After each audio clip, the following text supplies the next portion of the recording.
I'm Ben Bonnici. I'm the current Senior Head Chorister at Melbourne Grammar this year, and I'm joined today in the Chapel of St. Peter by Max Riebl and Tim Reynolds, who are professional singers and who were former Head Choristers of Melbourne Grammar in their respective Year 12 years.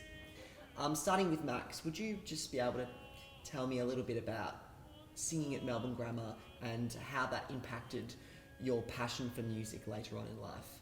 I think my first memory here was singing the Allegri, Miserere, and Richard Wilder was singing, and he was an amazing voice soprano, and it was just in this incredible space, and so it was a very sophisticated entry into music. And Tim, what about you?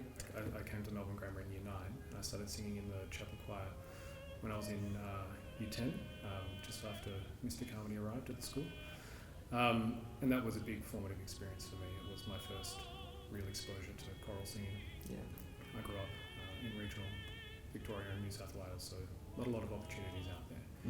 And Son of a preacher man. Son of a preacher man, so around some church music, but those country churches don't have much going in the way of choirs. So this is my first real experience, and it's definitely launched me into a career in music and a love for singing. And, well, Max, you sing countertenor, and from what I've seen in my experience in the choir, there's rarely a boy that is able to sing countertenor because it's actually quite a hard thing to do. How did you train yourself to be able to sing that way? Every countertenor I know was a pretty good voice soprano, and they spent a lot of time on their voice soprano voices. So I sang obviously a lot during those formative years, 11 to 15. Before my voice broke, and I think some of the techniques that you pick up doing that are very relevant to a countertenor voice. So you've both finished school. Now talk me through what happens next. You've been exposed to all of this amazing expertise over your years at Melbourne Grammar. Where do you go from there?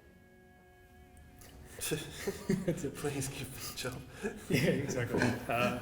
Well, I mean, I went straight to uni, doing a Bachelor of Music. From there, I took, 6 months off after the degree, and then did a postgrad diploma in teaching, and then straight into a Masters of Music, which was also a young artist program with Victorian Opera. And when I was doing my bachelor, I was singing with Trinity College Choir and a few other little small groups around the university. Yeah, I think I left. We worked with the Australian Brandenburg Orchestra here when I was probably in Year 11, and I got to sing the solo with them in the Vivaldi Gloria, and then Paul Dyer, who's the artistic director up there, invited me to do a season as soon as I finished school up there with the choir, singing solos within the choir, and I think since then I must have done 15 or 20. A lot of seasons with them. I don't know how many. And that was great because it kept rolling over the professional engagements, at least three a year or 2 a year, going into my more professional solo principal artist gigs, which arrived also pretty early. I think I was doing my first really serious solo tours when I was in my early 20s, but I was lucky to have that foundation, and that also because I got a very rare voice type. I had the opportunity to do. It's a mixed blessing, but I had the opportunity to do things that other singers would have to wait a lot longer for. What do you think was a very impactful moment for you in your music career? Well, like Max, I went overseas. I lived in London for a couple of years, and that was a really beneficial, difficult time, but beneficial as well. You really learn a lot of self-sufficiency skills, leaving the safety net of friends and family in your hometown. And coming full circle, you've both had the opportunity to come back to Melbourne Grammar and perform. And Tim, you taught the chapel choir for a little stint last year. Yeah, you put up with me for a term. You put up with us, more like. What is it like coming back to Melbourne Grammar and I guess being able to share your talent with everyone after finishing and showing everyone, I guess, everything you've learnt at concerts or events that you perform in?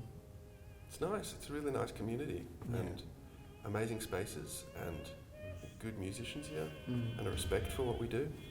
So couldn't ask for much more. And it's fantastic, I think, to be able to come back and show you guys, where you can go if you want to, and go further, Yeah. obviously.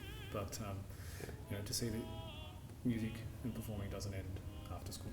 So if you both had to give one piece of advice to upcoming musicians in Australia who are seeking to start a career, what would you both say?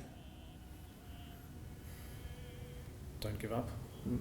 You'll get a lot of knockbacks. Yeah. You'll have bad gigs. And that's the name of the game. Yeah. The most important thing is to pick yourself up and keep going. Mm. Yeah. I'd say you'd need to want to do it more than anything else. You need to ask yourself and say, could I do anything else? You have to just love it so much.